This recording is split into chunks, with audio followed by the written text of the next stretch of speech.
Nous sommes absolument ravis que vous vous intéressiez à ce thème qui est compliqué en apparence, comme l'est d'ailleurs la biodiversité. Et on voudrait pendant 7h30, c'est ce qui est assez long, que vous puissiez profiter de la présence de ces 3 intervenants ainsi que moi. Je vais vous les présenter dès la fin de cette mini-introduction pour que vous vous sentiez tout à fait à l'aise pour poser toutes les questions que vous avez en tête quant à la gouvernance internationale de la biodiversité. C'est-à-dire que vous avez, les uns ou les autres, entendu dire qu'il y a une COP biodiversité en préparation, la COP 15. Ça vous titille sans doute de vous rendre compte qu'il y a aussi une COP climat qui en est à la 23e. Donc pourquoi cet écart entre les 2 COP? Ce ne sont pas les mêmes organisations. Didier nous en dira quelques mots plus tard. En tous les cas, ce qui est important, c'est de comprendre pourquoi les acteurs économiques ont-ils intérêt à s'intéresser de près à cet accord cadre mondial qui est en cours de définition, en cours d'élaboration. Ça fait plusieurs années, du fait du report successif de la COP 15, un texte circule dans plusieurs versions. Donc on voudrait vous faire un état de la rédaction de ce texte.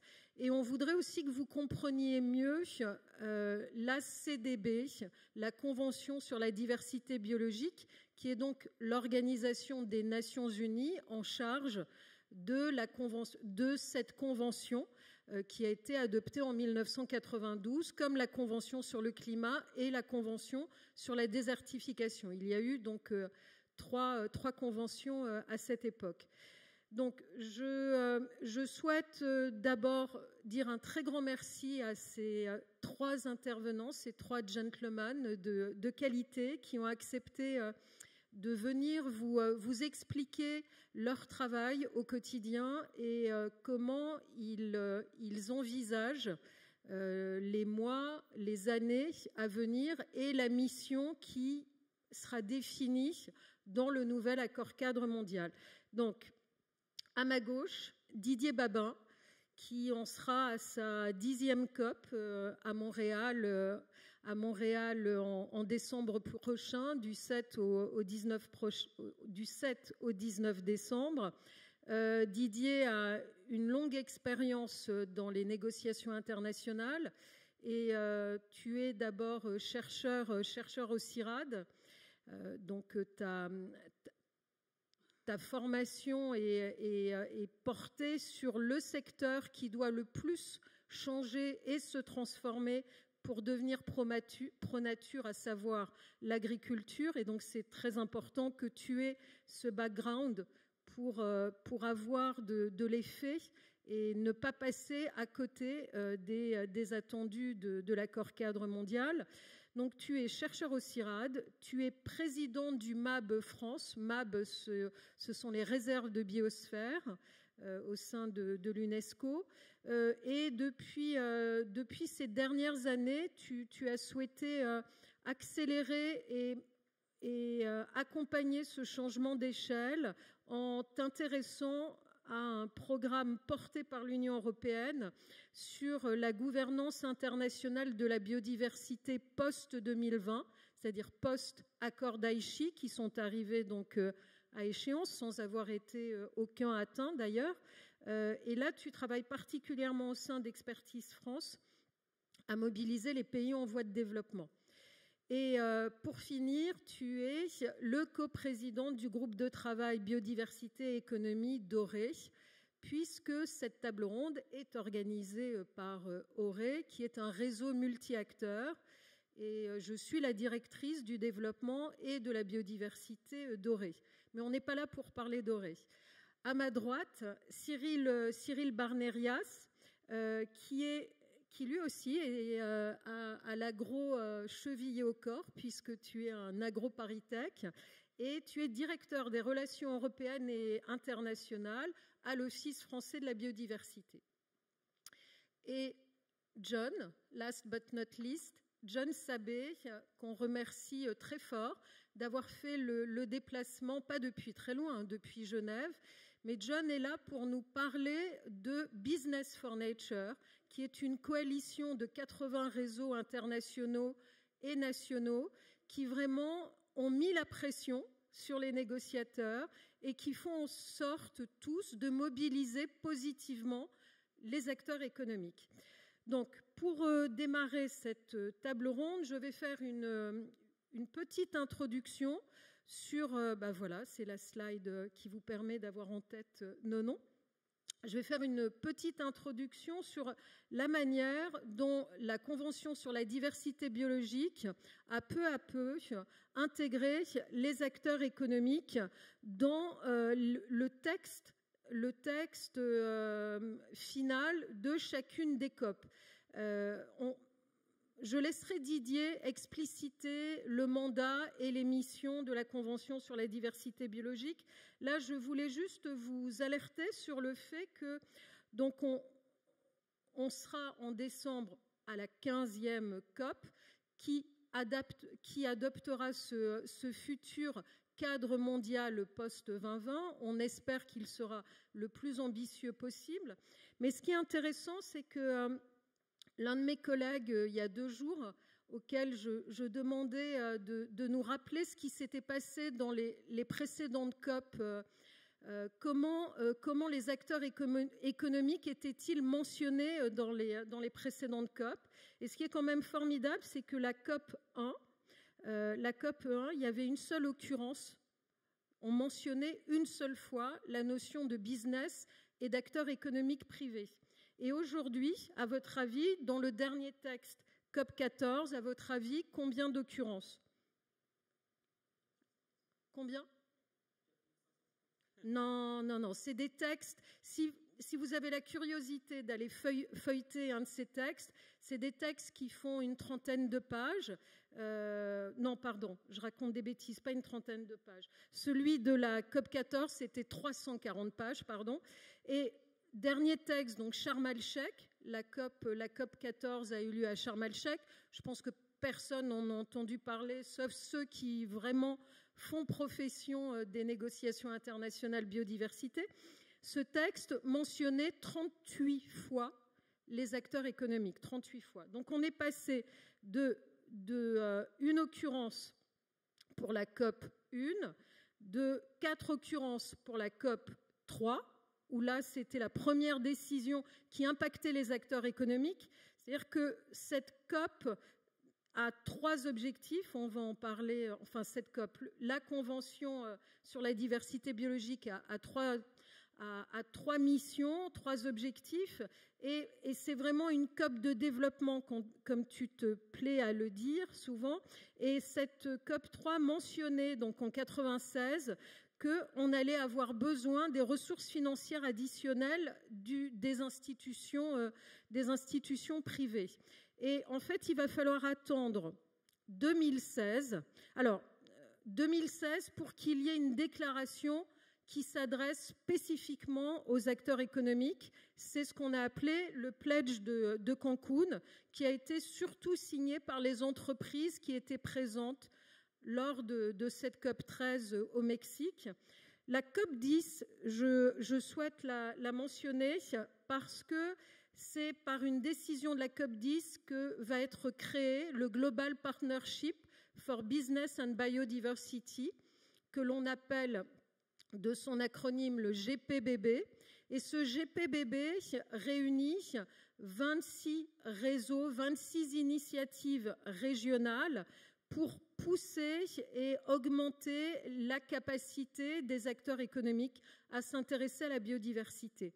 Et Auray est le point focal depuis 2013 du Global Partnership for Business and Biodiversity. Je vous en parlerai. Mais là, juste ce que je voulais montrer, c'est que ce n'est pas très étonnant que les pas aient été hésitants dans les premières années, puisque les entreprises n'étaient pas impliquées dans le texte des accords qui sont du droit international, c'est de la soft law, mais notre John nous expliquera en tant qu'ancien avocat combien la soft law et un accord international a des effets dans les droits nationaux et en particulier se répercute dans les stratégies nationales.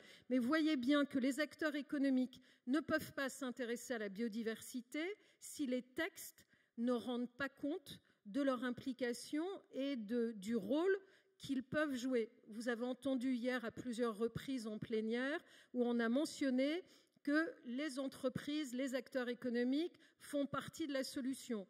En plus d'être à l'origine d'un certain nombre de problèmes, ils font partie de la solution et des solutions à trouver. Et donc, ce qui tombe bien, c'est que en prévision de cette COP15, a été créé en 2019 Business for Nature, dont je parlais. Et la création de Business for Nature a vraiment eu pour effet de repositionner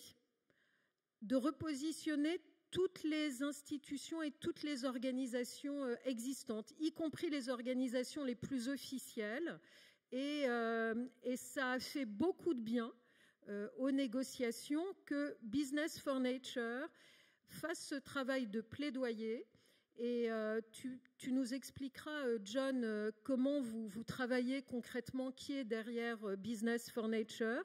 Mais en tous les cas, sachez que grâce à Business for Nature, les acteurs économiques sont très motivés et très intéressés à prendre leur part dans l'atteinte des objectifs de l'accord cadre mondial.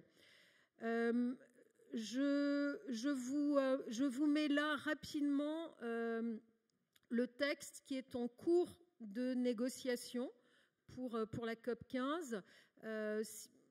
Ayez la curiosité d'aller le lire.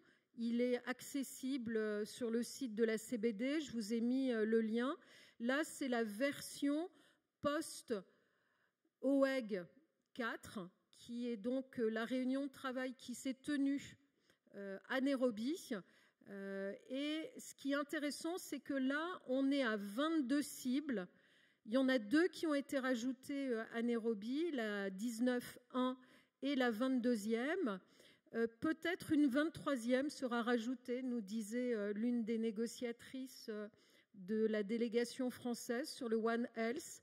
Ce que je voulais vous signaler, c'est que la Convention sur la diversité biologique a 3 objectifs que l'on voit bien, et les cibles sont réparties en fonction de ces objectifs. Et les 3 missions sont la conservation, maintenir et restaurer la biodiversité et les écosystèmes. 2, l'utilisation, c'est-à-dire comment on stoppe le déclin des contributions de la nature. Et 3, l'APA, le partager équitablement les ressources naturelles. Et ce qui est intéressant, c'est que les acteurs économiques apparaissent dans l'objectif D, qui est donc le fameux mainstreaming, la mise en œuvre, comment on déploie ces 3 objectifs. Et là, on voit, pour la première fois, c'est vraiment notable, une cible qui concerne spécifiquement les acteurs économiques, la cible 15.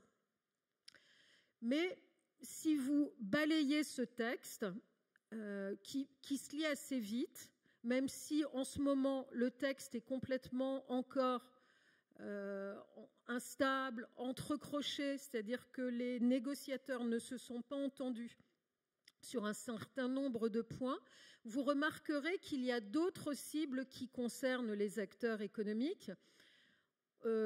Je pense tout simplement à la cible 10, l'agriculture, pour ceux qui sont concernés. C'est important que les acteurs économiques l'intègrent dans leurs objectifs, dans leur trajectoire, et également les pollutions, les espèces exotiques envahissantes. En fait, les 5 facteurs de pression mis au jour grâce à l'évaluation mondiale de l'IPBES.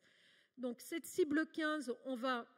Donc là, je vous avais prévenu qu'il y avait des crochets.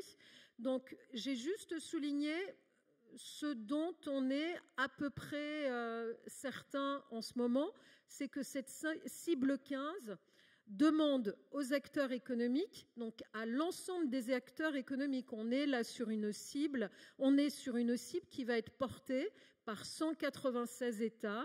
Il y a 2 seuls pays qui ne sont pas membres de la Convention sur la diversité biologique. Vous savez lesquels ?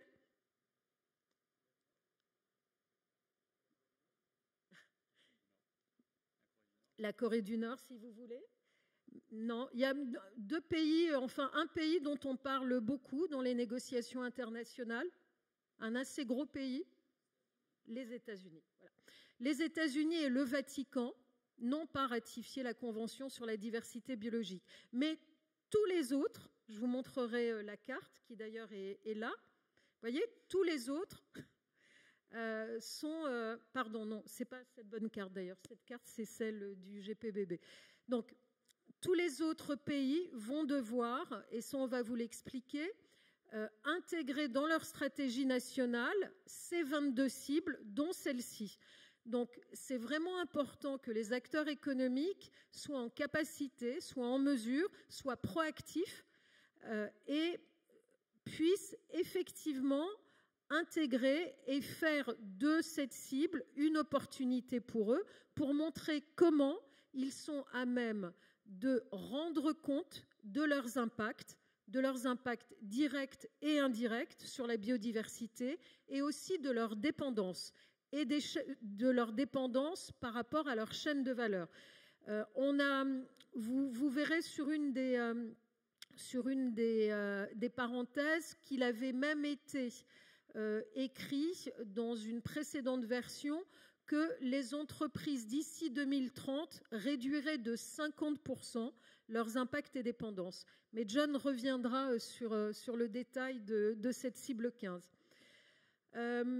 Là, je voulais vous parler du GPBB, le Global Partnership for Business and Biodiversity, dont ORE, donc le réseau pour lequel je travaille, anime pour la France la plateforme de l'initiative française pour les entreprises et la biodiversité.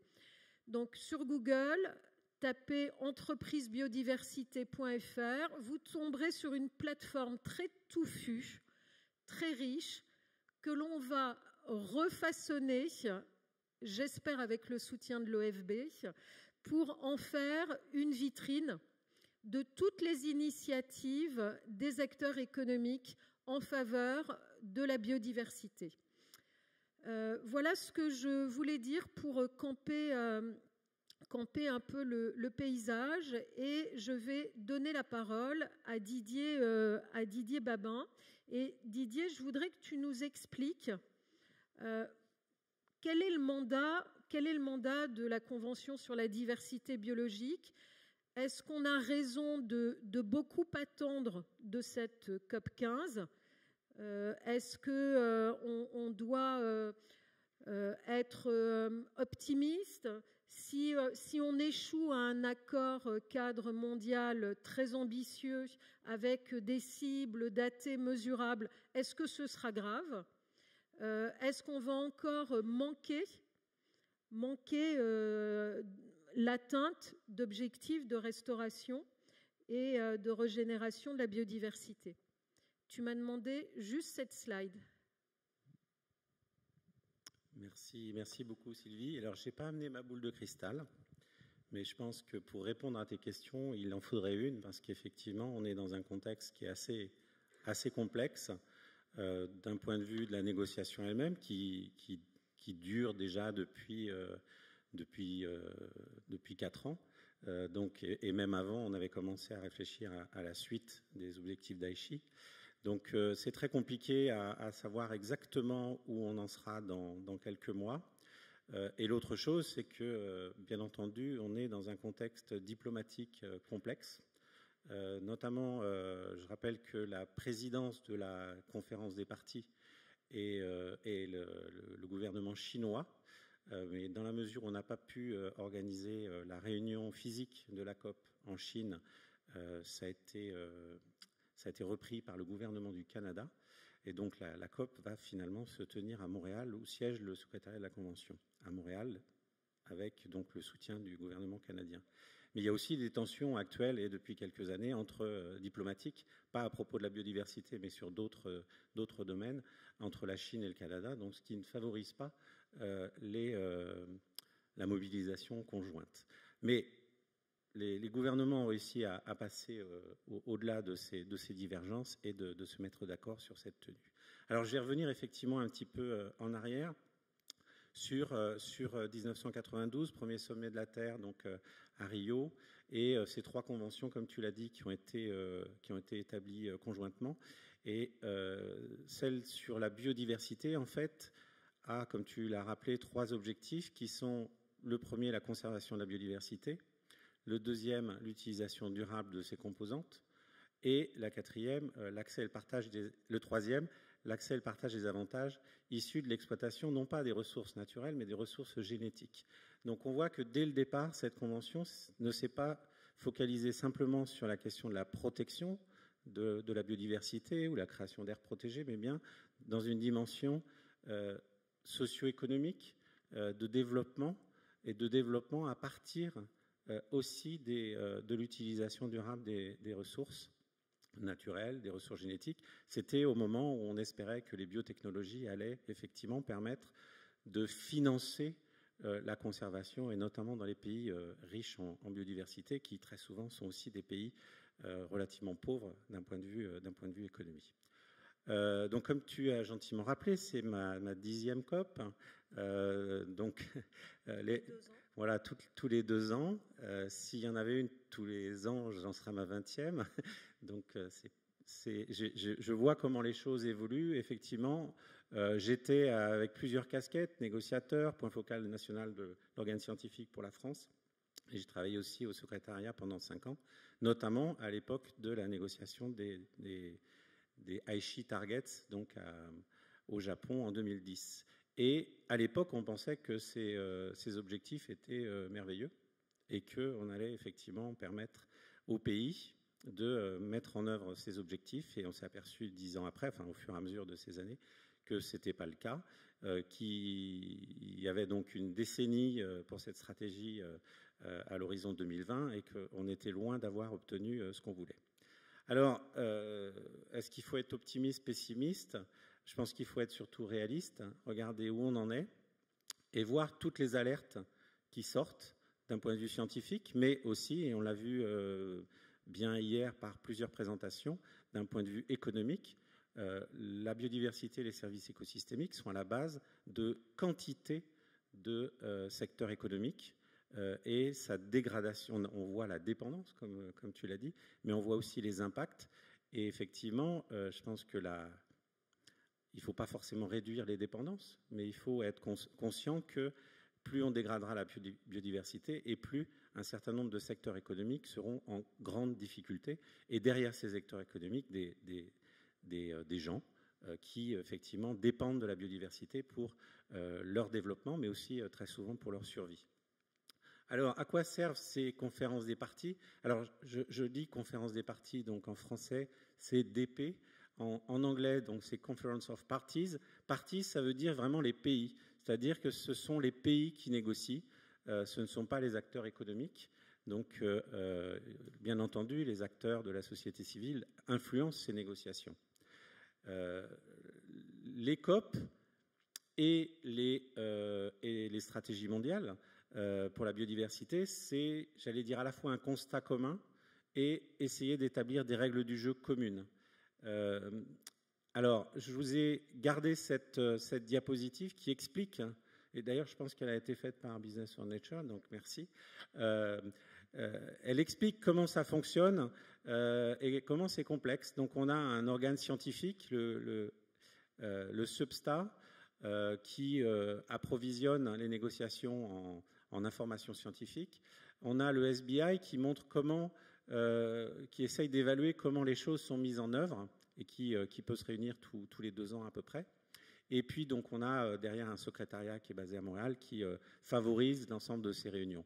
Pour créer les stratégies mondiales, il a été décidé de faire un groupe spécial qui s'appelle l'OEG et qui donc s'est réuni depuis la COP 14 à 4 reprises et qui va se réunir une 5e fois juste avant la COP à Montréal, tout début décembre, pour essayer d'enlever les crochets dans les décisions et donner un texte à peu près digeste à l'ensemble des négociateurs.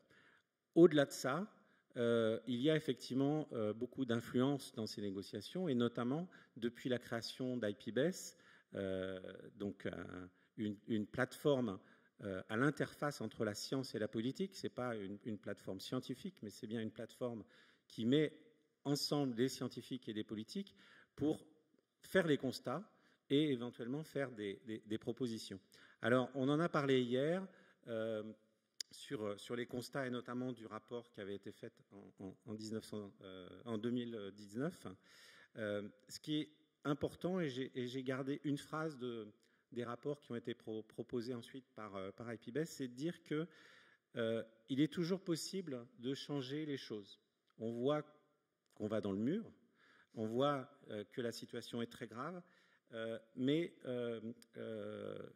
IPBES, c'est-à-dire la décision finale validée par les parties, les membres, donc c'est-à-dire aussi les États, dit que si véritablement on veut changer les choses, ça implique des changements dans la société en tenant compte des inégalités, de la gouvernance, en employant une utilisation beaucoup plus durable des terres, de l'eau, de l'énergie, des matériaux, en repensant et en modifiant de manière appropriée la consommation, les habitudes, notamment les habitudes et le système alimentaire, et les chaînes de valeur à l'échelle mondiale. Alors, je ne vais pas me faire forcément des amis là, mais je veux dire, vu l'ampleur de ces changements, il n'est pas raisonnable et il n'est pas crédible que lors de la négociation à Montréal de cette nouvelle stratégie, on n'ait que des ministres chargés de l'environnement. On a besoin d'embarquer l'ensemble des gouvernements. Donc, il y a une sorte d'appel qui est fait pour qu'au plus haut niveau des États, au niveau des premiers ministres, voire des chefs d'État, on puisse avoir une représentation de très haut niveau pour valider ces orientations. Et si effectivement on doit changer un certain nombre de modèles économiques, ce n'est bien entendu pas les ministres de l'Environnement qui pourront le faire tout seuls. Il faut embarquer tout le monde et, comme tu le disais, il faut du mainstreaming, c'est-à-dire de l'intégration.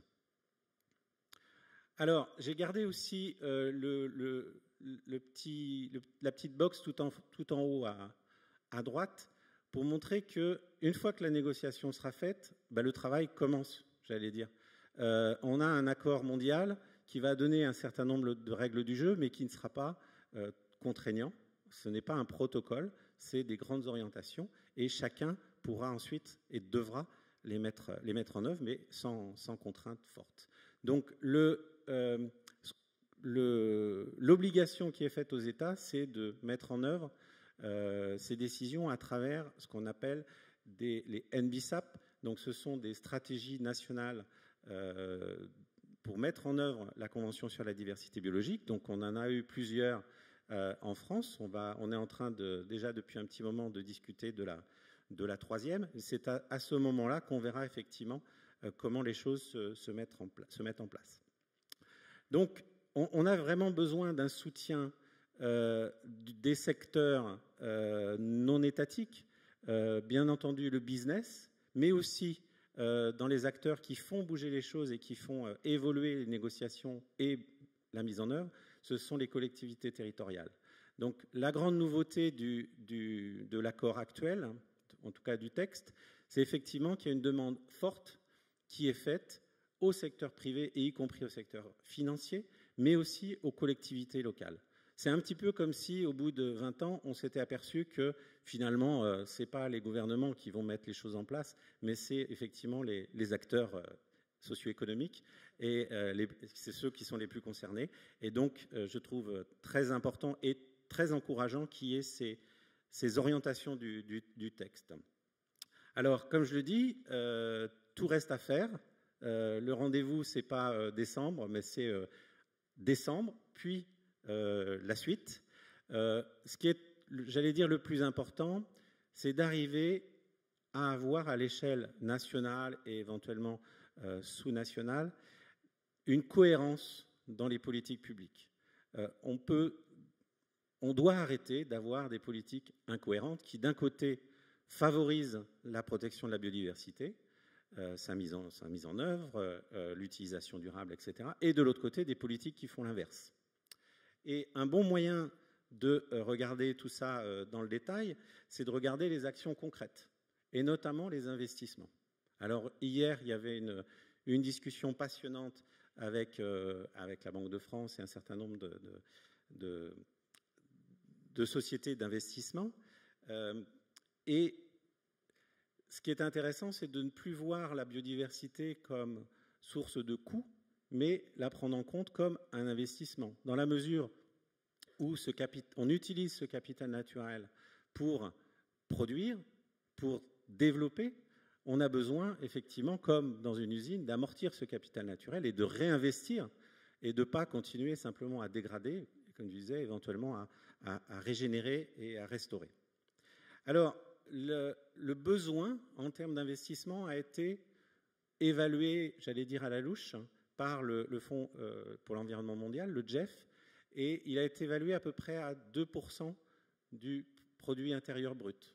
Bon, quand on imagine ce que ça rapporte, en fait, la biodiversité et les services écosystémiques, c'est pas énorme, mais ça veut dire quand même, à l'échelle, par exemple, de la France, alors l'évaluation devrait être peut-être détaillée, comme on l'a vu hier, à l'échelle française, mais ça veut dire 50 milliards d'euros par an. 50 milliards d'euros par an, c'est pas négligeable, c'est à peu près l'actuel budget du ministère de la Transition écologique. Ça voudrait dire qu'il faudrait rajouter 50 milliards pour effectivement accompagner ce que hier Romain Schwartzmann de la Banque de France appelait le choc de la transition, c'est-à-dire qu'on ne va pas changer du jour au lendemain, il faut accompagner un certain nombre d'acteurs à faire ces changements. Ce choc de la transition, alors moi c'est comme ça que j'appellerais ce besoin, accompagner ce choc de la transition, il nous faut 50 milliards. 50 milliards par an, c'est bizarre, mais c'est exactement, ou à peu près, l'évaluation qu'on a des subventions néfastes à la biodiversité dans des pays du type Allemagne. Alors, je n'ai pas le détail en France et j'espère qu'on l'aura un jour parce qu'il va falloir... C'est un des objectifs, une des cibles de l'accord, c'est de réduire et de transformer les subventions néfastes en subventions positives. Mais il suffirait, alors je dis ça naïvement, parce que je sais que c'est très compliqué, il suffirait de shifter, de changer ces 55 milliards de subventions néfastes à la biodiversité et petit à petit à les intégrer dans une véritable planification écologique de nos activités et de nos territoires. Bon, merci beaucoup Didier, c'était très précis et surtout ça tombe très bien que Cyril tu sois là parce que tu vas pouvoir répondre à un certain nombre de points soulevés par Didier. Est-ce que l'OFB a 50 milliards ? Alors, attendez, je vérifie. Alors, pas directement sur moi, mais on va chercher. Plus sérieusement, est-ce que tu peux nous réexpliquer ton rôle au sein de l'OFB et montrer aux acteurs économiques pourquoi ils sont concernés par l'érosion de la biodiversité et pourquoi ont-ils intérêt à s'intéresser de près à ces négociations internationales. Et toi, comment tu peux animer cette mobilisation au sein même de l'OFB ? Oui. Je vais commencer déjà par ce qui vous intéresse a priori le plus pour ceux qui sont dans la salle ou à distance, c'est pourquoi est-ce qu'on est concerné ? On est concerné parce qu'on fait partie de la biodiversité et ça je pense qu'on a trop souvent tendance à l'oublier parce qu'on s'est beaucoup, merci beaucoup, on s'est beaucoup mécanisé, abstrait de notre substrat de vie et c'est vrai que notre environnement, en particulier urbain, nous fait souvent oublier qu'on est connecté à la biodiversité, mais on fait partie de cette biodiversité. Et du coup, la question de la préservation de la biodiversité, qu'on soit bien d'accord sur les termes du débat et des enjeux, c'est pas de préserver les papillons, des dauphins, etc., pour leur beauté, même si, personnellement, je suis intimement convaincu que c'est important. Mais si jamais on devait retenir un seul argument, c'est parce que sans la biodiversité, et c'est ce que Didier a déjà évoqué, on ne pourra pas vivre, en tout cas dans des conditions confortables, que ça soit bien clair. Et donc le rapport de l'IPBES de 2019, donc la plateforme intergouvernementale scientifique et politique sur la biodiversité et services écosystémiques, rappelez bien cette importance, c'est-à-dire qu'on dépend très étroitement de la biodiversité pour la plupart des choses dont on se sert, dont on vit, les médicaments, la nourriture, évidemment. On a évidemment bien souvent tendance à l'oublier. Et donc voilà, en fait, tous les services, tout ce qu'on utilise, la purification de l'air, de l'eau, la production d'oxygène, etc. Donc tout ça vient de la biodiversité. Donc si on doit protéger la biodiversité, et si on devait avoir qu'un seul argument, ça serait un argument égoïste, puisqu'on est quand même très souvent anthropocentré. Ça serait pour notre propre usage, notre propre bien-être, on va dire, sur la Terre. Parce que qu'on soit bien d'accord, si jamais il y avait une 6e extinction de masse, après, ça serait sans doute l'homme qui disparaîtrait avec d'autres espèces, et après il y aurait d'autres espèces.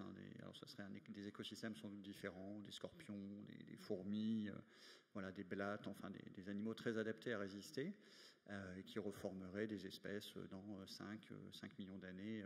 Donc ça, les enjeux, ils sont bien là. C'est protéger la biodiversité, notamment pour nous permettre de vivre à peu près confortablement, en tout cas pour ceux qui ont cette chance-là, à la surface de la Terre.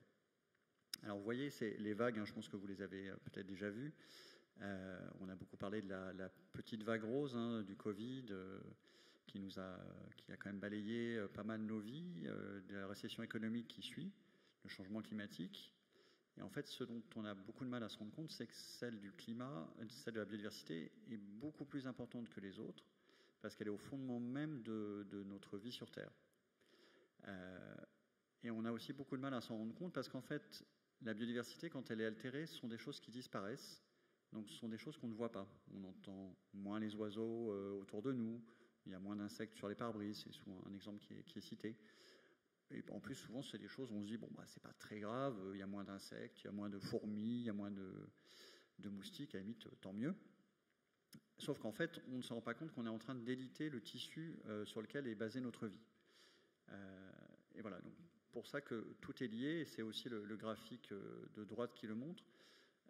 Tout est lié, biodiversité et vie économique sont étroitement liés. Donc ça, c'est un graphique produit par le Forum économique mondial. Donc a priori, pas spécialement des zadistes, on suppose, qui montrent que il y a des enjeux très forts sur les entreprises de perte de biodiversité. On estime, donc le Forum économique mondial estime que plus de 50% du PIB mondial est menacé par la perte de la nature et la poursuite de l'empiètement sur les écosystèmes naturels.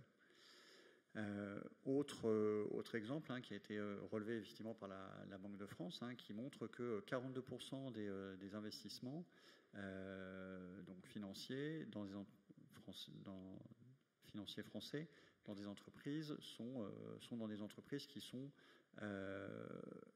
très fortement dépendantes de la biodiversité ou fortement dépendantes de la biodiversité. Donc à la fois les secteurs financiers et les secteurs économiques sont étroitement liés à la biodiversité. Et du coup, comme l'a montré Didier, les négociations qui ont démarré, qui vont se terminer, on l'espère, à Montréal en décembre, vont avoir un impact sur la vie des entreprises, y compris des entreprises françaises, puisque l'État français, comme tous les États parties, s'est engagé à traduire dans ce qu'on appelle dans le jargon international les NBSAP, mais qui en français s'appelle donc la Stratégie nationale biodiversité, s'est engagé à traduire les engagements qu'il aura pris au niveau international. Alors la France étant motrice dans les négociations avec d'autres pays, notamment européens, elle pourra évidemment prendre des engagements supérieurs, mais on va dire que ça sera à minima ce qui aura été pris au niveau mondial.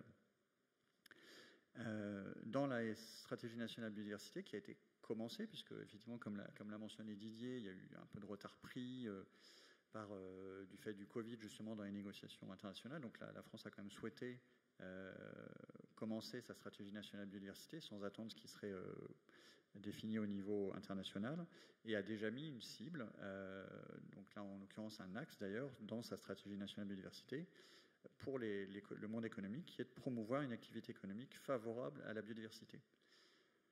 Alors, favorable, on peut se dire, c'est facile, on va mettre des ruches sur nos toits d'entreprise, bon voilà, ça c'est facile, éventuellement on va mettre un ou deux nichoirs pour les oiseaux dans le parc, au-dessus du parking, ça va être super.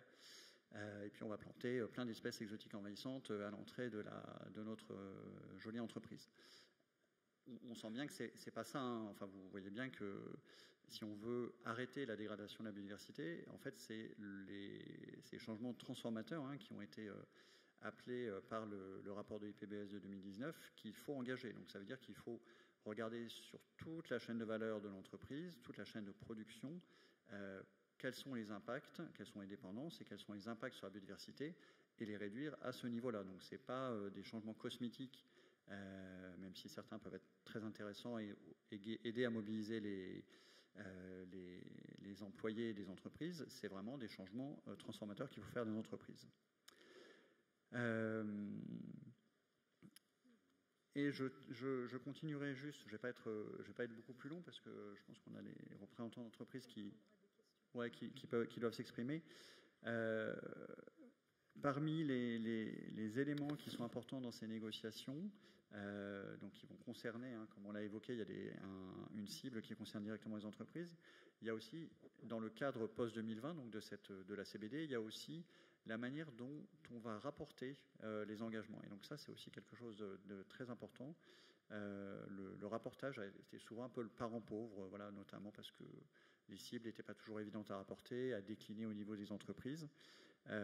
Et du coup, c'est important que les entreprises françaises se mobilisent, continuent à se mobiliser, ou se mobilisent pour celles qui ne l'ont pas encore été, en amont de cette COP, pour porter leur exigence d'avoir un niveau important, un niveau d'exigence important dans les négociations, pour qu'elles ne soient pas, on va dire, défavorisées par rapport à d'autres entreprises dans d'autres pays où il y aurait des exigences moindres en termes de biodiversité. Donc c'est aussi une question de mettre à niveau le terrain de jeu, on va dire, économique. Et pour ça, avec des partenaires, notamment évidemment comme Auré, l'OFB continue à essayer d'impliquer les entreprises, de leur faire prendre conscience de l'importance de la biodiversité pour elles, et à prendre des engagements nouveaux, évidemment, et à rapporter les efforts qu'ils font dans ce sens-là. Donc ça se traduit notamment, vous en avez sans doute entendu parler, à travers le procédé en entreprise engagée pour la nature. Voilà. Donc, ça vous montre le lien entre ce qui est négocié, qui peut paraître lointain à Montréal, parfois en anglais avec des crochets, etc., et la vie des entreprises au jour le jour en France. Voilà, je vais m'arrêter là. C'est très bien, Cyril. Et on prendra des questions, donc préparez vos questions. Maintenant, je vais céder la parole à John Sabet, qui depuis 1 an a rejoint Business for Nature, après avoir eu une belle carrière comme avocat en droit international, en droit des affaires. Donc tu connais bien le poids des textes, leur opposabilité. Et je n'ai pas pu m'empêcher ce matin de relire l'article 55 de la Constitution du 4 octobre 58, qui est notre Constitution.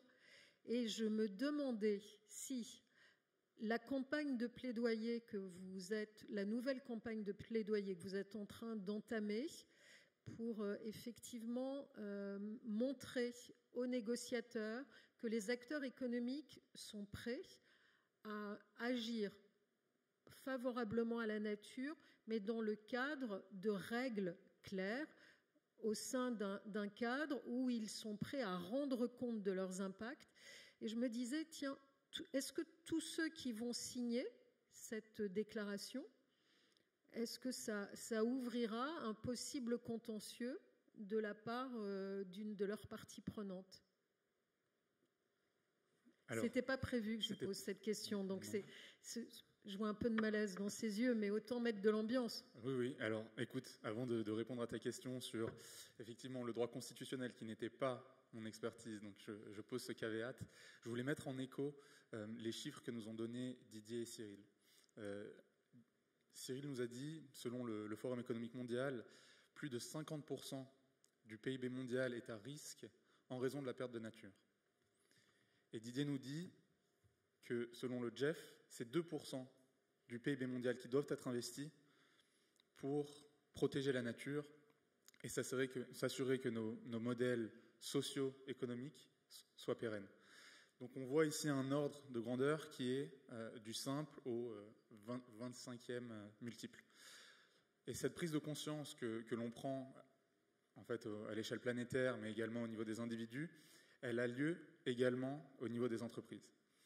Et je suis ravi d'être ici ce matin, notamment en deuxième journée, parce qu'on a entendu hier les entreprises les plus progressistes, en tout cas, qui ont eu cette prise de conscience et qui ont commencé à agir à travers des actions volontaires pour poser les cadres de cet investissement dont parlait Didier, pour préserver la nature et donc nos modèles économiques.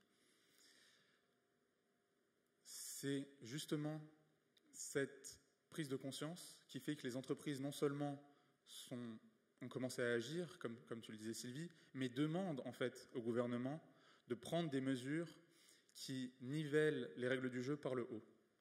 Et ça, c'est vraiment le cœur de notre action chez Business for Nature en vue de la COP15 en décembre à Montréal.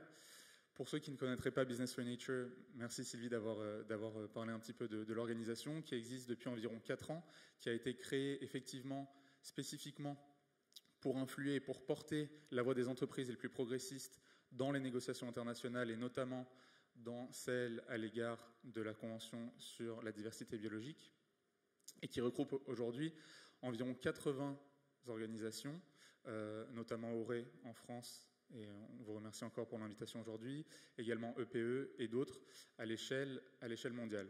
Donc on collabore avec ces 80 organisations qui sont implantées sur le terrain, et également avec un grand nombre d'entreprises, des grandes entreprises comme de plus petites entreprises, qui sont engagées dans ce combat pour la préservation de la nature. Notre action est focalisée sur la COP15, aujourd'hui avec un but attendu avant tous les autres, qui est celui de voir les pays envoyer un signal fort aux entreprises selon lequel, d'ici 2030, il y aura des obligations d'évaluation et de divulgation pour toutes les grandes entreprises et les institutions financières de leurs impacts et dépendances sur la nature.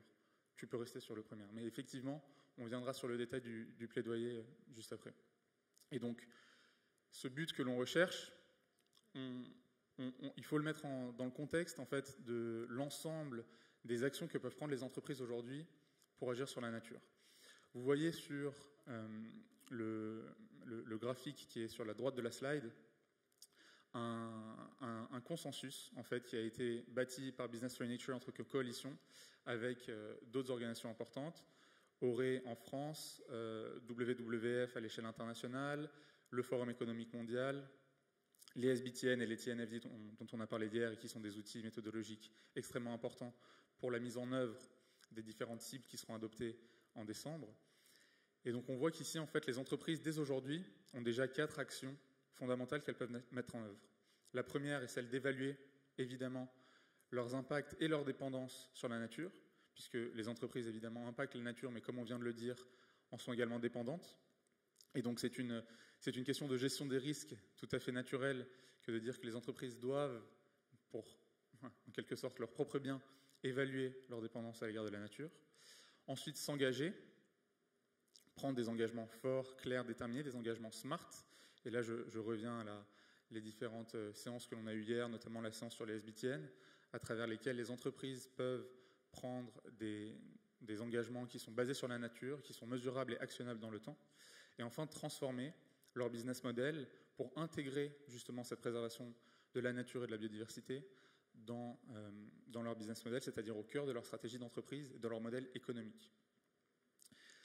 Ce qu'on voit et ce qui est intéressant, c'est que la 4e étape, qui est celle de rendre des comptes, c'est-à-dire de publier l'ensemble de ces actions, est en quelque sorte la clé de voûte du système en entier. Pourquoi ? Parce que si les entreprises, comme je l'ai dit, n'évaluent pas leurs impacts et leurs dépendances sur la nature, elles ne pourront pas les gérer, tout simplement. Comme on dit en anglais, what gets measured gets managed. Donc la première étape est évidemment d'évaluer, mais ensuite, si elles ne rendent pas compte, si elles ne publient pas ces informations, l'ensemble des autres acteurs qui constituent le tissu socio-économique ne pourront pas eux-mêmes avoir accès à cette information et agir en conséquence. On pense évidemment aux régulateurs, mais également aux consommateurs, aux investisseurs et à nous tous, par exemple ici dans cette salle, à titre d'individus. Donc, le fait de rendre des comptes est évidemment essentiel pour ces aspects sociétaux, ces aspects politiques, mais c'est également essentiel pour les entreprises qu'il y ait un cadre mondial aussi harmonieux que possible sur ces obligations d'évaluation et de divulgation. Pour des raisons qu'on a déjà évoquées, en fait, le fait d'avoir un cadre mondial qui soit cohérent, comme l'ont dit Cyril et Didier, les pays les plus progressistes ont déjà commencé à mettre en œuvre des régulations à ce niveau-là, mais pour une entreprise, notamment une entreprise multinationale, le fait de devoir gérer des cadres réglementaires différents crée un risque et des coûts qui sont absolument faramineux. Et ça, c'est évidemment l'avocat en droit des affaires qui parle, non le constitutionnaliste.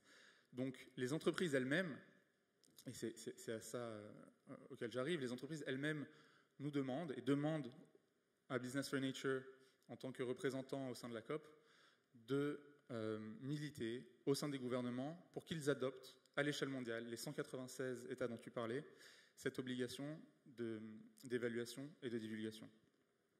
Alors, le premier contre-argument que l'on entend pour cette obligation-là, c'est de dire oui, mais les entreprises et en fait les outils méthodologiques ne sont pas prêts pour dès aujourd'hui avoir cette obligation qui pèse sur nous. Là, en fait, il y a deux choses à prendre en compte, et on peut passer peut-être à la slide suivante. C'est que, tout d'abord, l'obligation qui découlera de ce texte suite à la COP15 à Montréal est une obligation qui pèse d'abord sur les États.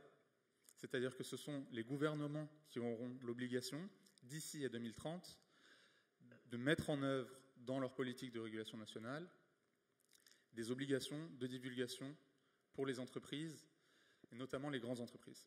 Donc rien n'empêchera les États qui le souhaitent de le faire avant et d'aller au-delà de l'ambition qui est prévue dans le texte international, mais cela donnera un signal fort pour toutes les entreprises partout qu'il faut se mettre au diapason, qu'il faut se préparer pour ce changement paradigmatique en fait, qui aura lieu au plus tard en 2030. La deuxième chose, c'est que le fait d'avoir ce signal fort au niveau politique et d'avoir cet horizon clair pour 2030 mènera à une accélération du développement des standards comme les SBTN et les TNFD et une harmonisation à l'échelle mondiale. Et ça, c'est évidemment absolument essentiel puisqu'on ne peut pas se permettre d'avoir aujourd'hui des régions ou des pays qui agissent dans un sorte de vide réglementaire en ayant parfois des standards qui divergent entre eux, en ayant parfois des ambitions également divergentes, ce qui peut créer au jour d'aujourd'hui des conditions de compétition qui sont parfois injustes, où les entreprises en fait les moins progressistes et qui font le moins pour la nature se retrouvent avantagées. Donc c'est pour toutes ces raisons qu'un grand nombre d'entreprises participent aux différentes campagnes que mène Business for Nature, notamment la campagne sur cette cible 15 pour la COP en décembre. Donc cette campagne, c'est une campagne que nous avons lancée suite à une précédente campagne qui s'appelle le Call to Action, que vous pourriez aller voir, dans lequel les entreprises, plus de 1200 entreprises, s'étaient unies pour demander au gouvernement, pour l'ensemble des grandes rencontres internationales et des grandes négociations, notamment la COP26 sur le climat, d'avoir un niveau d'ambition réglementaire qui leur permette justement d'investir dans la protection de la nature et de la biodiversité, en ayant cette confiance dans le fait qu'à l'échelle mondiale, de toute façon, la réglementation allait dans ce sens-là. Et donc, une campagne spécifique que nous venons de lancer est la campagne Make It Mandatory, où nous avons plus de 200 signatures déjà d'entreprises qui, ensemble, représentent 47 pays, 1 trilliard de dollars de revenus annuels, et qui demandent spécifiquement aux États de se mettre d'accord sur cette cible 15 que je viens de vous montrer, à travers laquelle ils s'engagent à prendre d'ici 2030 des mesures réglementaires pour l'évaluation et la divulgation obligatoire. Et donc, notre position chez Business for Nature est évidemment co-construite avec l'ensemble de nos 80 partenaires et également avec toutes les entreprises avec lesquelles nous travaillons et qui sont toujours publiques. Nous avons mené une consultation publique auxquelles ont répondu environ 150 entreprises, parmi lesquelles entre 80 et 90% d'entre elles étaient favorables à cette obligation d'ici 2030 d'évaluation et de divulgation. Idem, pour avoir eu des conversations hier avec les leaders français qui étaient présents ici au forum, la quasi-unanimité est effectivement en faveur de ces obligations. Un grand nombre d'entre elles ont signé The Make It Mandatory Campaign. Certaines d'entre elles sont également dans la salle. Je serais ravi de les entendre d'ailleurs pendant la séance de questions-réponses. Et il reste encore quelques jours à ceux qui n'auraient pas encore signé pour rejoindre la campagne. Nous avons un lancement global le 26 octobre qui aura lieu, qui perdurera jusqu'au 6 décembre, c'est-à-dire qu'il nous reste un mois et demi jusqu'à la COP, ce qui est très peu, pour s'assurer que les États et les négociateurs en fait, qui seront sur place entendent ce message. Je finirai simplement pour dire que ce n'est pas des messages et des efforts vains, puisqu'on voit Business for Nature est présente à l'ensemble de ces rencontres, notamment les pré-COP qui ont eu lieu en début d'année, en mars à Genève et en juin à Nairobi. Et on a vu déjà, en l'espace de 3 mois, entre mars et juin, une inflexion dans la position d'un grand nombre d'États, et notamment les États qui peuvent être considérés comme les États de bascule, qui vont permettre ou non d'avoir cette ambition en décembre, une inflexion déjà dans leur position vis-à-vis de cette cible, notamment parce qu'ils voient que ce sont les entreprises elles-mêmes et leurs propres leaders nationaux et les propres champions nationaux qui demandent que soit mise en œuvre cette obligation. Donc voilà, c'est un appel à toutes les entreprises qui sont dans la salle ou qui nous regardent de nous rejoindre et à nous tous ici de garder un œil pour cette campagne qui sera lancée fin octobre et qu'on espère mènera à un accord ambitieux en décembre. Merci beaucoup Cyril. Donc à vous de relayer cet appel dans vos organisations. Cet appel n'a pas besoin d'être signé au plus haut niveau. Certaines entreprises le font, mais un directeur développement durable peut s'engager. D'autant qu'en France et à l'échelle européenne, les standards de reporting extra-financier impliquent déjà de rendre compte des impacts sur la biodiversité. La CSRD, les standards de l'EFRAG, la taxonomie européenne vont pousser encore plus à plus de quantitatif, parce que pendant très longtemps, le reporting biodiversité a été le parent pauvre du reporting RSE. Et justement, je voudrais dire quelques mots. Les entreprises françaises, grâce à des démarches d'initiatives d'engagement volontaire comme Cyril faisait référence, Entreprises engagées pour la nature, Act for Nature, ont permis de mettre en mouvement plus d'entreprises que les usuels suspects qui étaient concernés par la réglementation et la séquence éviter, réduire, compenser. Mais ça n'est pas assez. Ça n'est pas assez. Il faut aller plus loin. Il faut vraiment accélérer, avoir encore plus de courage et surtout, il faut aller au-delà des déclarations. Et comme le disait John, les initiatives d'engagement, enfin en tous les cas, les engagements ne suffisent pas. Il faut maintenant rentrer dans le dur et montrer comment une entreprise évalue ses impacts, avec quel type d'approche. Il y a une multiplicité d'approches et c'est très bien pour la biodiversité. Il ne faut pas penser qu'il convient d'attendre l'équivalent d'une tonne équivalent de carbone pour s'engager. Vous avez vu dans les différents ateliers plusieurs outils d'évaluation, plusieurs outils d'empreinte biodiversité. Le SBTN, Science Based Target for Nature, est très heuristique, enfin très utile pour qu'une entreprise évalue et géolocalise ces impacts et après rentre dans une démarche rigoureuse pour montrer comment, à partir d'un T0, elle va vers une trajectoire de réduction, voire même de net positif, puisque c'est un terme qui est en train d'animer la communauté internationale. Mais on n'en parlera pas aujourd'hui. Ce que je voulais mentionner avant de vous donner la parole, c'est que Auré est très investi pour la préparation de la COP15, avant la COP15, pendant la COP15 et après la COP15. Donc, notez que le 24 octobre, vous trouverez tout cela sur le site d'Auré dans notre agenda, avec Business for Nature et deux partenaires de prédilection, la Capital Coalition et TNFD. Nous nous adresserons aux négociateurs francophones de la Convention sur la diversité biologique pour leur montrer combien les acteurs économiques sont prêts, sont mobilisés à accepter la cible 15 la plus ambitieuse et que d'ores et déjà, pour être dans une démarche d'évitement, de réduction, de restauration et de régénération de la biodiversité, des démarches rigoureuses sont prises. Et donc, on établira un dialogue que j'espère très fertile avec ces différentes personnes. Donc maintenant, ce qu'on souhaiterait, c'est vous donner la parole et que vous n'hésitiez pas à nous poser les questions les plus différentes possibles et que vous nous fassiez part aussi de vos remarques. Je crois qu'il y a des micros dans la salle.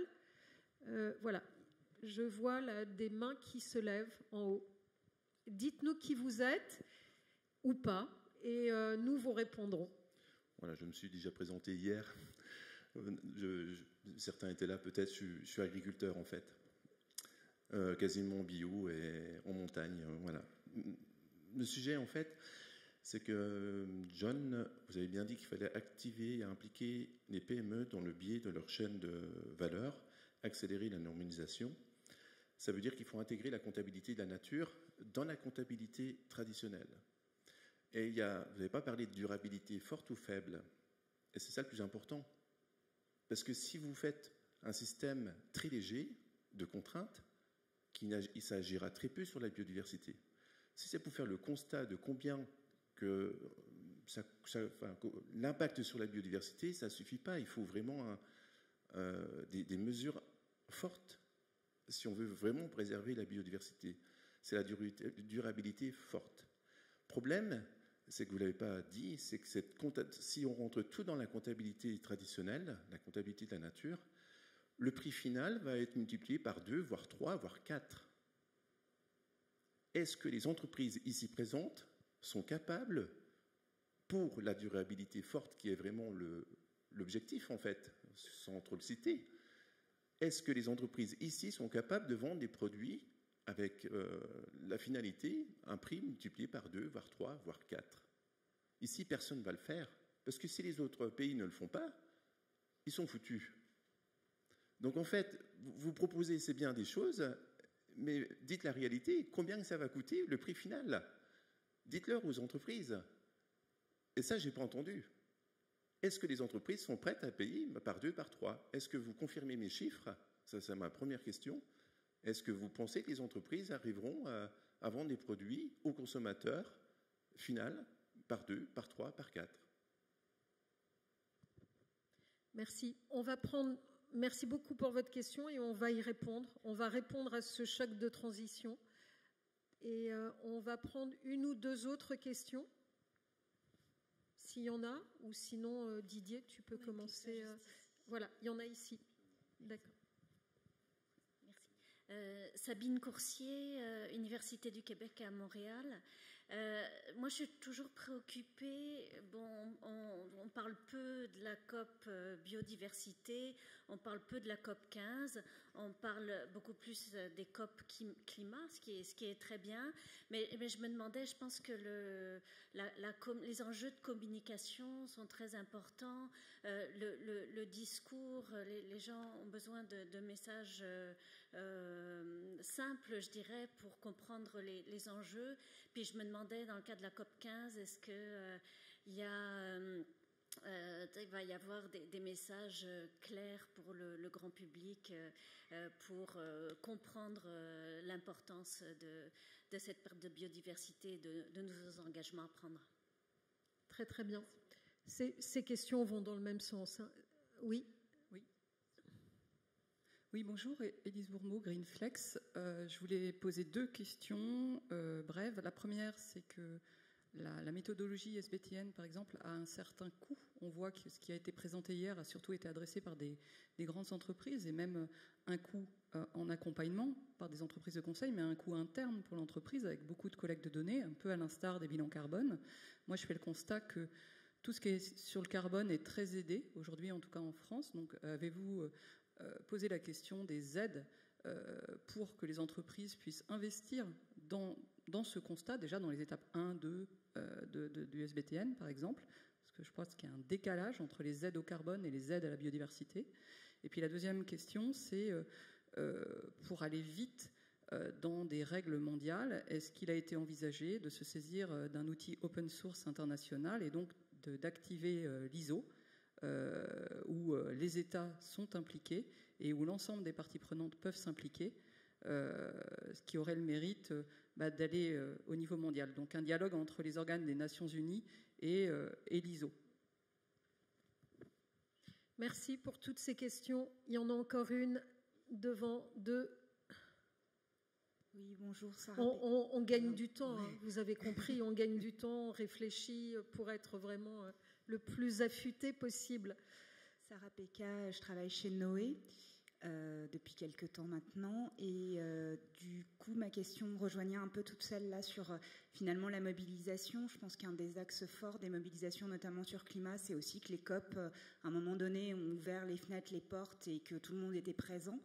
Et je pense que c'est une des difficultés sur les COP biodiversité, c'est que finalement, on a parlé de l'importance des entreprises, l'importance des collectivités locales, mais qu'elles sont peu représentées au moment des COP, me semble-t-il, pour avoir été pendant longtemps dans des collectivités locales qui pourtant avaient les moyens d'être représentées, mais étaient peu représentées, et notamment assez peu représentées au niveau politique, qui reste quand même, et vous avez dit l'importance aussi de la représentation politique des États.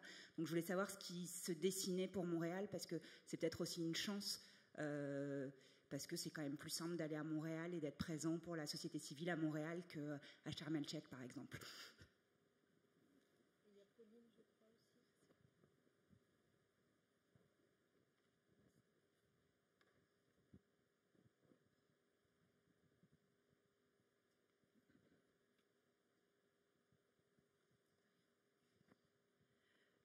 Bonjour à tous, Pauline Christofini, Nestlé France. Merci beaucoup pour votre présentation. Est-ce que les échanges en cours vont jusqu'à une question d'harmonisation des indicateurs, des métriques, pour appliquer notamment cette cible 15 par exemple, au niveau international, ou après ce sera un peu chaque pays qui fera, certes SBTN et international, mais aller jusqu'au niveau vraiment de la métrique qui pourrait être utilisée? Merci beaucoup pour toutes ces questions qui montrent qu'on ne vous a pas laissé indifférent, donc c'est bien. Et on a 1h30, donc on a encore 20 minutes pour se parler et pour vous donner des réponses. Et après également. C'est difficilement comparable une COP biodiversité et une COP climat. L'IDRI a l'habitude de dire que les COP biodiversité jusque-là étaient peu politisées. Peut-être qu'elles vont le devenir. Ça va peut-être devenir un enjeu de pouvoir. Didier a mentionné les difficultés diplomatiques posées par la présidence chinoise. Vous avez peut-être vu dans The Guardian et Le Monde ce week-end le fait que la présidence chinoise n'a pas invité de chef d'État. Et quand même, ça aurait beaucoup d'allure que des chefs d'État s'invitent. et des invitations n'ont été envoyées que très tardivement au ministre de l'Environnement. Du coup, c'est compliqué de faire venir des PDG, mais notez cela, que pour la première fois, plus de 600 entreprises, nous disait Maëlle Pélisson, directrice du plaidoyer de Business for Nature, ont fait montre de leur intérêt à aller à la COP. C'est la première fois, et c'est la première fois que le Global Partnership for Business and Biodiversity croule sous les demandes d'accréditation. Il y a déjà 50 entreprises qui ont été accréditées, 42 sont européennes et 11 sont dans la délégation ORE, parce qu'on ne chôme pas. On a déposé beaucoup de side events. Il y aura un business forum pendant la COP 15. Il y aura un Finance Day. Ça aussi, c'est absolument nouveau. Il y aura un business hub. Vous voyez que peu à peu, la COP biodiversité s'inspire des COP climat.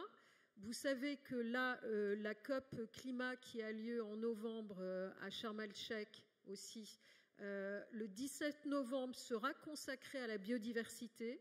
Il ne faut pas isoler les sujets, il ne faut pas opposer climat contre biodiversité. C'est le même combat. Ce qu'il faut pousser, c'est cette notion de soutenabilité forte. Voilà juste ce que je voulais vous dire. Et quant au fait qu'il y ait une harmonisation des métriques, non, au grand jamais, je veux dire, certains apprécieraient, ceux qui sont les auteurs d'une métrique apprécieraient ça, mais les négociateurs, l'IPBES, se rendent bien compte qu'on ne peut pas mesurer la biodiversité comme on mesure le climat. Et ce serait délétère pour la biodiversité que d'aller vers une métrique unique.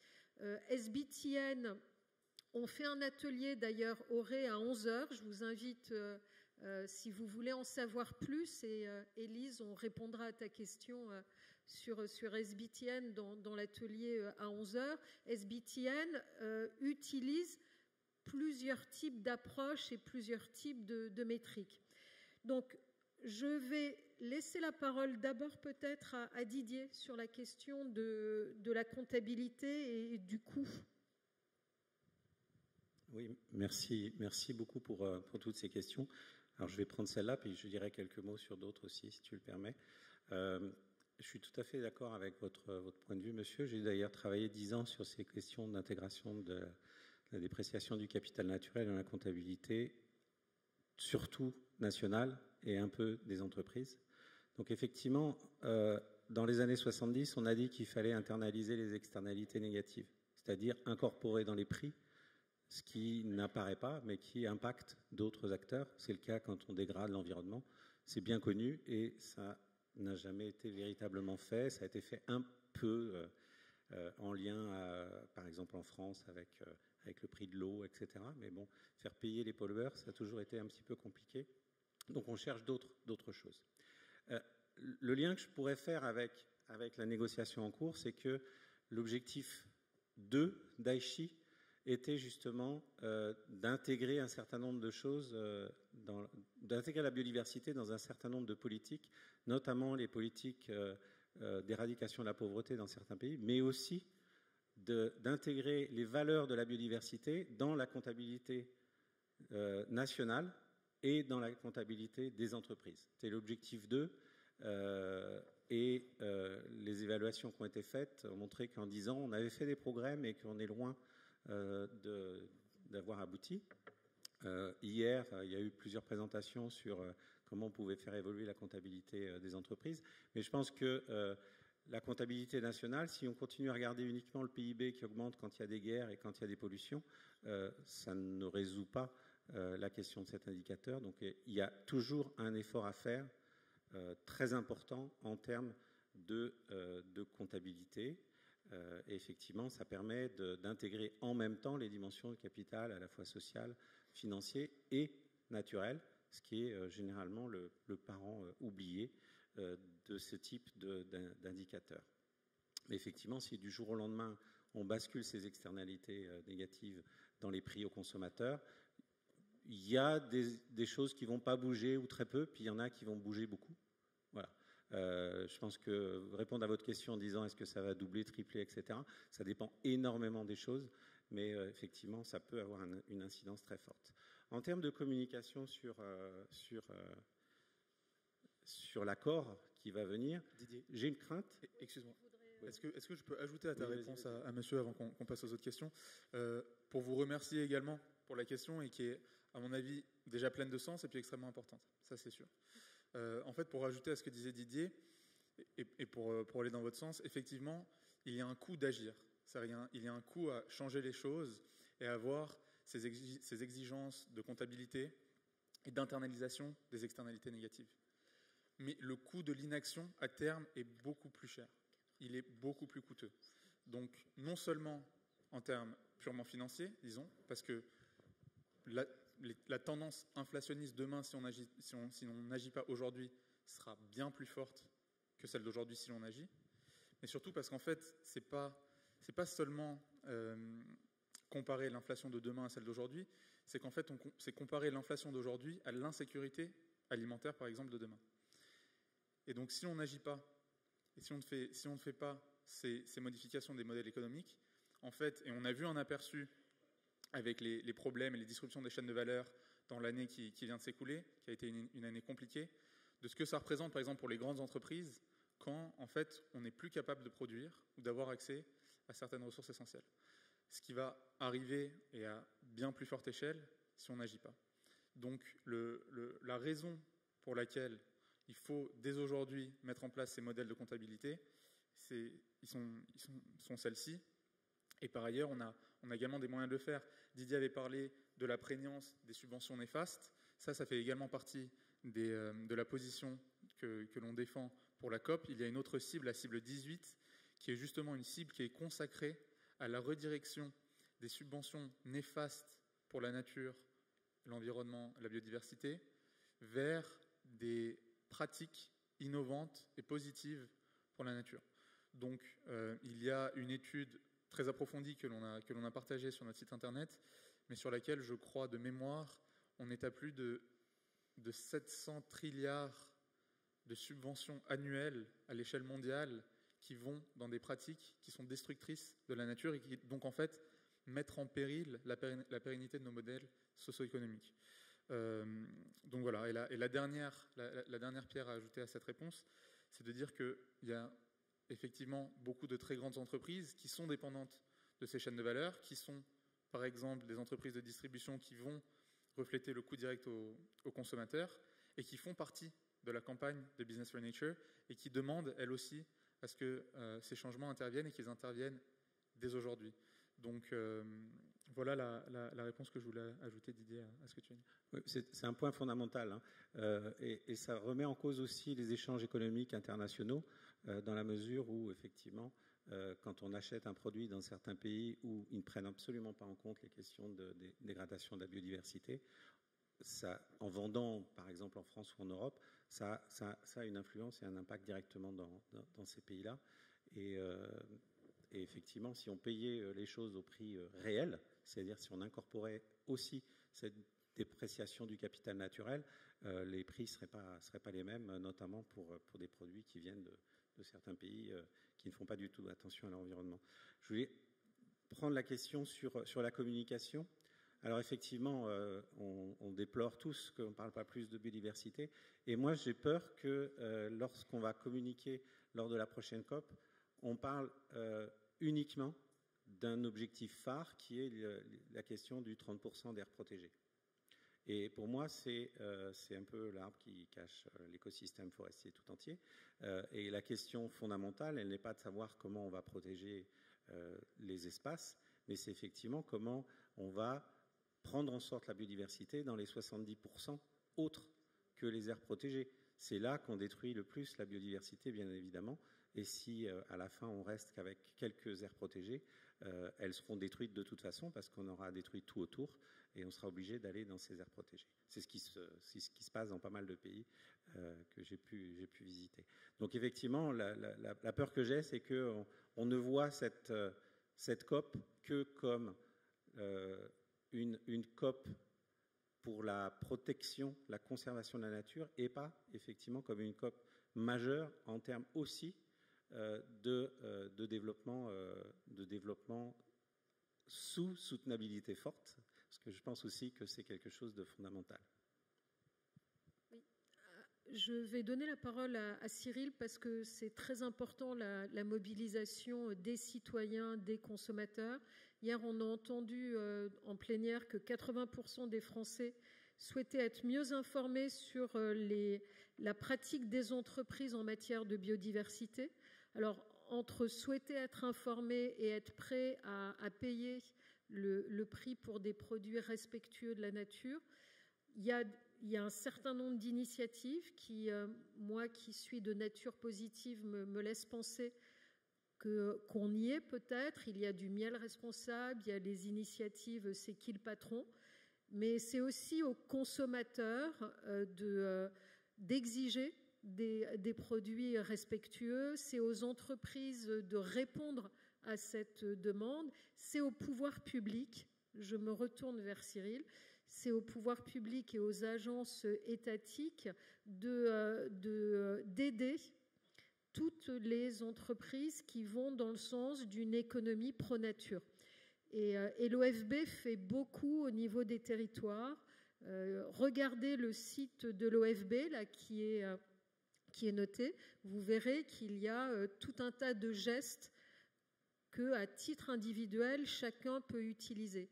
La CBD essaie d'animer le Global Partnership for Business and Biodiversity, et c'est à l'occasion de la Journée internationale de la biodiversité. Cette année, il y avait 10 actions favorables à la biodiversité, mais ça ne suffit pas. Ça ne suffit pas. Merci beaucoup Sylvie.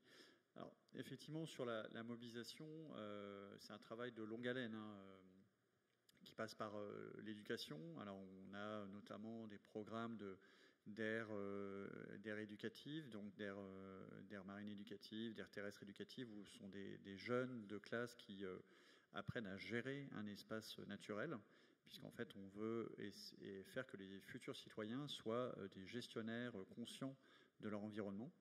Il y a des multitude de programmes, parce qu'en fait, évidemment, un des objectifs, c'est de toucher ceux qui ne sont pas les usual suspects, comme on disait en mauvais français, parce que voilà, ceux-là, en général, on les retrouve dans les réunions qu'on organise, etc. Et ça, c'est vraiment un effort important. Alors, on le fait donc avec ces aires éducatives, on le fait avec les territoires engagés pour la nature, où on essaye de valoriser les progrès et les engagements faits par les territoires. On finance des atlas de la biodiversité des communes, donc qui permettent à des communes de toute taille d'inventorier leur biodiversité, de se rendre compte de cette richesse et en y associant les citoyens. On soutient la reconnaissance au travers de Capitale française de la biodiversité de l'engagement de territoires de tailles différentes, ça va des petites communes aux métropoles. Avec les régions, on a créé les agences régionales de biodiversité pour que ces grands territoires que sont les régions françaises s'emparent du sujet de la biodiversité. On a parlé d'entreprises engagées pour la nature qui permet de mobiliser les entreprises. On essaie aussi de toucher une autre catégorie. Alors on les appelle partenaires engagés pour la nature. C'est notamment les fédérations sportives qui, à travers leur nombre important de membres, peuvent toucher des gens qui ne sont pas toujours très sensibles à la biodiversité, et justement de toucher des gens qui entendent souvent un peu moins ces discours-là. On a fait l'année dernière la première université de la biodiversité. On va essayer de renouveler, selon des modalités à définir, cet événement pour justement aussi toucher d'autres personnes. Donc voilà, ça c'est une mobilisation vraiment sur le long cours qu'on fait tout au long de l'année. À noter qu'à Montréal, il y a aussi une mobilisation des acteurs de l'autre côté de l'Atlantique, avec une mobilisation de la société civile. Donc s'il y en a que ça intéresse, on peut vous mettre en relation avec ce collectif. Est-ce que je parle d'ISO maintenant ou après ? Alors, il nous reste 5 minutes. Donc, chaque minute est précieuse. Je vous propose, tous les trois, une phrase de conclusion pour nous donner un peu d'espoir, de l'énergie. Et j'aime beaucoup cette volonté qu'a Business for Nature de donner du courage aux entreprises engagées. Et on en a absolument besoin. Donc, je commence par John. Est-ce que tu peux nous donner une phrase de conclusion qui te laisse penser que tout va bien se passer? Si seulement. Si seulement. J'ai beau être avocat de formation, je ne peux pas aller aussi loin dans la rhétorique. Non. Ce qui va bien se passer, c'est si justement, à Montréal, en décembre, on a ce signal fort de la part de l'ensemble des États et donc de l'ensemble des acteurs politiques étatiques pour qu'on amorce ce changement de paradigme qui doit avoir lieu absolument d'ici 2030.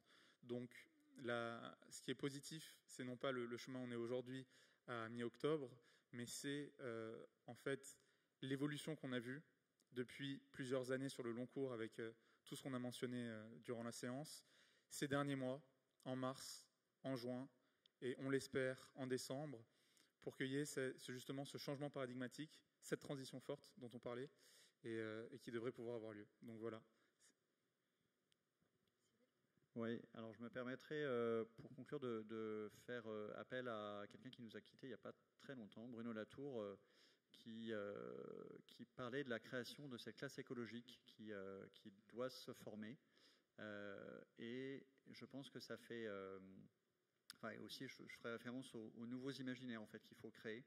Et c'est ça qui me donne de l'espoir, c'est qu'il faut qu'on arrive pour faire ces changements transformateurs qu'appelle l'IPBES, il faut qu'on arrive à créer ces nouveaux imaginaires qui vont nous mener vers une société qui sera différente de celle dans laquelle on vit. Effectivement, les prix sont peut-être différents pour certaines choses, mais qu'a priori, qui devrait, de toute façon, c'est la seule issue que l'on ait pour, si l'on veut continuer à vivre sur cette planète dans des conditions à peu près correctes. Didier ? Oui, je vais continuer sur cette idée-là. On dit souvent que les jeunes générations sont effectivement plus conscientes de ces dimensions-là. Et je voudrais dire que, pour moi, il y aurait une très grande injustice et une très grande inégalité de leur donner la responsabilité de modifier les choses. Moi, ça fait plus de 30 ans que je travaille dans la biodiversité. Si j'avais attendu que les générations d'après fassent quelque chose, je pense que j'aurais été très déçu. Et surtout, je vois en 25-30 ans à quel point la biodiversité a été modifiée. Dans le cadre d'une génération ou de 2 générations, on voit la catastrophe. Cette extinction générale, elle est là, comme on le voit pour le climat. Donc effectivement, je pense qu'il y a à se mettre ensemble, génération au pouvoir actuel et futurs responsables, ensemble, tout de suite, de manière inter- et intragénérationnelle, pour travailler ensemble à cet avenir-là, et qu'il ne faut surtout pas dire « ça sera votre job ». Non, c'est notre job aujourd'hui de le faire, parce que sinon, effectivement, on va donner une situation qui sera encore plus défavorable à la prospérité des futures générations. Le coût de l'inaction, il était évalué à 14 000 milliards d'euros par an en 2010. Je pense qu'il a au moins doublé, voire triplé. Donc on ne peut décemment pas dire on a le temps. Non, il faut agir tous ensemble dès maintenant. Je vais conclure, éclore cette table ronde sur ces mots formidables. Et j'espère qu'on vous a vraiment donné envie de vous intéresser de près à ce qui se passe à l'échelle internationale, tout type d'acteurs confondus. On n'est pas isolés les uns des autres. On peut agir tous ensemble, concrètement, rigoureusement. On n'attendra pas 2050 pour vivre en harmonie avec la nature. Merci beaucoup, merci à tous.